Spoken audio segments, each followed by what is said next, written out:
اعوذ باللہ من الشیطان الرجیم بسم اللہ الرحمن الرحیم وَلَقَدْ جَاءَتْ رُسُلُنَا بِإِبْرَاهِيمَ بِالْبُشْرَىٰ۔ اب یہاں حضرت ابراہیم کا ذکر آ رہا ہے۔ میں نے کہا تھا کہ 3 رسول پری ابراہمک، نوح، ہود، صالح۔ 3 رسول کو ہم کہہ سکتے ہیں پوسٹ ابراہمک، اگرچہ ان میں سے ایک جو ہیں وہ ہم عصر ہیں۔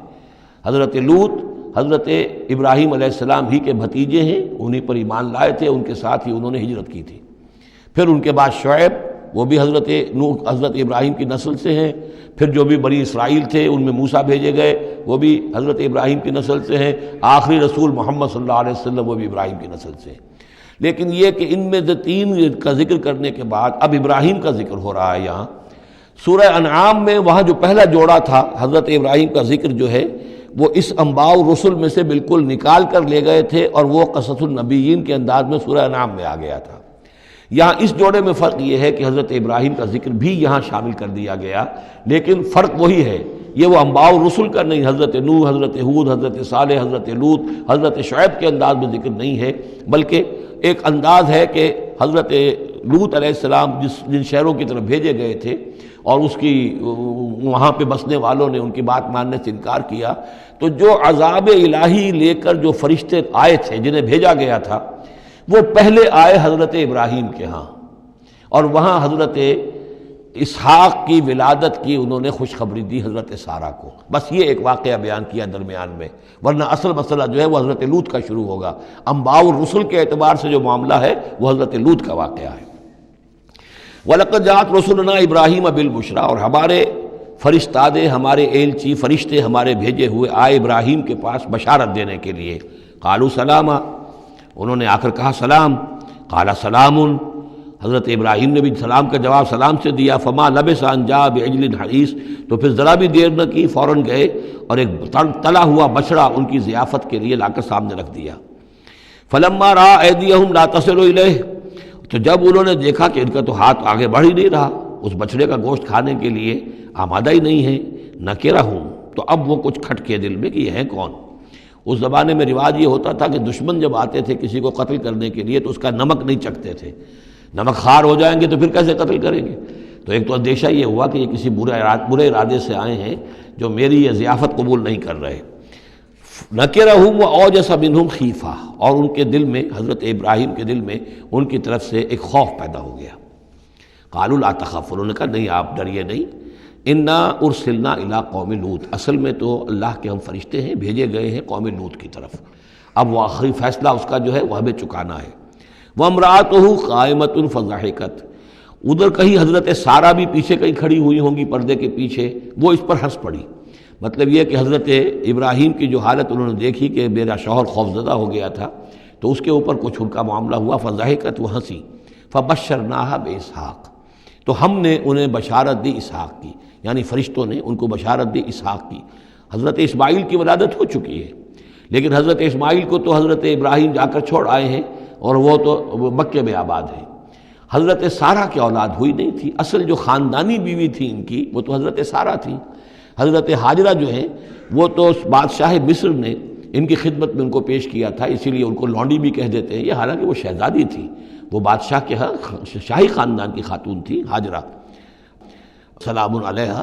لیکن یہ کہ یہ یہودی کہتے ہیں کہ وہ تو لونڈی تھی، کنیز تھی۔ تو چونکہ اولاد نہیں ہوئی تھی حضرت سارہ کے ہاں، تو حضرت سارہ ہی نے کہہ کر پھر حضرت ابراہیم سے کہا تھا کہ آپ تعلق قائم کریں ہاجرہ سے، شاید اللہ تعالیٰ آپ کو ہاجرہ سے اولاد دے دے۔ لیکن جب وہ اولاد ہو گئی حضرت اسماعیل، تو پھر وہ جو عورت کی ایک فطرت ہے اور مزاج ہے، تو ان کے لیے کھلنے لگی یہ بات کہ مجھے اللہ نے اولاد نہیں دی۔ اب ظاہر بات ہے کہ حضرت ابراہیم کی توجہ زیادہ ہو گئی ہوگی حضرت ہاجرہ کی طرف، اپنے بیٹے کی طرف، تو پھر وہ ذریعہ بن گیا کہ انہوں نے کہا کہ انہیں چھوڑ کر آؤ، اور اللہ کے حکم سے حضرت ابراہیم نے حضرت ہاجرہ کو اور حضرت اسماعیل کو وہاں بیت اللہ کے پاس، یا بیت اللہ جہاں بعد میں تعمیر ہونا تھا اس کی صرف بنیادیں اس وقت تھیں لیکن کوئی نشان اور نہیں تھا، وہاں چھوڑ دیا۔ اب یہاں جو ہے اولاد ہو رہی ہے، ان کی بشارت دی جا رہی ہے۔ تو حضرت اسحاق چھوٹے ہیں حضرت اسماعیل سے۔ فضحکت فبشرناہا باسحاق ومن وراء اسحاق یعقوب، اور یہ بھی کہا کہ پھر اسحاق کے بعد اسحاق کے ہاں ایک بیٹا ہوگا یعقوب، وہ بہت ہی ہمارے ہاں اس کا درجہ بہت بلند ہوگا، یعنی بیٹے کی بشارت پھر پوتے کی بشارت۔ قالت یا ویلتا آلد وانا عجوز وہذا بالی شیخا، انہوں نے کہا ہائے میری خرابی، کیا اب میں جنوں گی جبکہ میں ہو چکی ہوں نہایت بوڑھی، اور میرا یہ شیخ جو ہے، میرا یہ جو شوہر ہے یہ بھی شیخ ہے، یہ بھی ضعیف ہے، بوڑھا ہو چکا ہے۔ ان ھذا لشیء عجیب، یہ تو بڑی عجیب بات جو آپ بتا رہے ہیں، یہ خوشخبری مجھے دے رہے ہیں اس بڑھاپے کی عمر میں کہ میرے یہاں بیٹا ہوگا۔ قالوا اتعجبین من امر اللہ، ان فرشتوں نے کہا کہ کیا آپ تعجب کرتی ہیں اللہ کے معاملے میں؟ اللہ کا فیصلہ ہے، اللہ جیسے چاہے پیدا کرے، ہم اللہ کی طرف سے خوشخبری دے رہے ہیں، اپنی طرف سے نہیں دے رہے۔ رحمت اللہ وبرکاتہ علیکم اہل البیت، اے نبی کے گھر والوں تم پر اللہ کی رحمت ہو، اس کی برکتیں ہوں۔ اب یہاں اہل البیت کو سمجھ لیجئے کس کے لیے ہے؟ حضرت سارہ کے لیے ہے۔ اہل بیت رسول ازواج مطہرات ہیں، ان کی ایکسٹینشن ہے جو حضور نے کہا ہے اللہم ہؤلاء اہل بیتی، اے اللہ یہ بھی میرے اہل بیت ہیں۔ حضرت فاطمہ، حضرت علی، حضرت حسن، حضرت حسین، وہ بھی اہل بیت میں، یہ ایکسٹینشن ہے۔ اہل بیت اصلاً نبی کی بیوی، یہاں پر کس کے لیے آ رہا؟ حضرت سارہ کے لیے۔ گھر والے، ہم کہتے بھی ہیں گھر والے، گھر والے کون ہوتے ہیں؟ گھر والی تو بیوی ہوتی ہے۔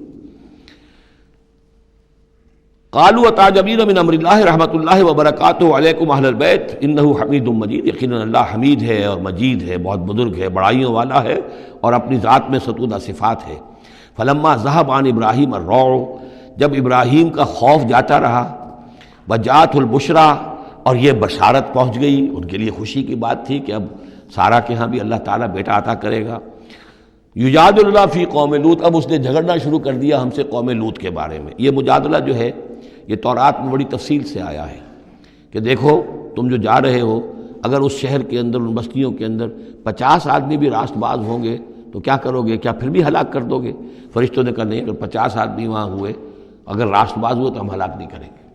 اچھا دیکھو، میری کوئی حیثیت نہیں ہے، میں بہت ناچیز ہوں، لیکن میں پھر جرأت کرتا ہوں، میں اللہ سے عرض کرتا ہوں کہ اچھا ہو سکتا ہے 40 ہوں وہاں پر، تو پھر اچھا 40 بھی ہوئے تو پھر ہم ان کو بھی پھر چھوڑ دیں گے، بستیوں کے اوپر عذاب نہیں آئے گا۔ ہوتے ہوتے 5 پہ آ گئے، جس پہ کہ آخر میں کہا گیا کہ اے ابراہیم چھوڑو اب اس بات کو، اب یہ تیرے رب کا فیصلہ آ چکا۔ وہاں ایک بھی نہیں ہے، تم 5 کی بات کر رہے ہو۔ وہاں تو سوائے حضرت لوط علیہ السلام کے خود اور ان کی 2 بیٹیوں کے اور کوئی بھی نہیں تھا کہ جو ان شہروں میں سے بچا ہو۔ تو یجادلنا فی قوم لوط، اب وہ قوم لوط کے بارے میں ہم سے جھگڑنے لگے، یعنی چونکہ وہ حلیم الطبع تھے، طبیعت میں نرمی تھی، وہی جو حضور کی طبیعت میں بھی تھی، حضرت ابوبکر کی طبیعت میں بھی تھی، اس وجہ سے انہوں نے کہا کہ عذاب سے بچنے کی کوئی شکل ہو سکے۔ ان ابراہیم لحلیم اواہ منیب، 3 الفاظ جمع کر دیے گئے۔ یقیناً ابراہیم بہت ہی حلیم بھی تھا، بہت ہی نرم دل تھا، اور بہت ہی اللہ کی جناب میں رجوع کرنے والا تھا۔ یا ابراہیم عارض عن ھذا، تو اب کہا گیا ان سے کہ ابراہیم اب چھوڑیے، اب اس بات سے آپ ذرا قطع تعلق کیجئے۔ انہ قد جاء امر ربک، یہ تو اب آپ کے رب کا فیصلہ آ چکا ہے۔ وَإِنَّهُمْ آتِيهِمْ عَذَابٌ غَيْرُ مَرْدُودٌ، اب ان پر وہ عذاب آ کر ہی رہے گا جسے لوٹایا نہیں جا سکے گا۔ صدق اللہ العظیم۔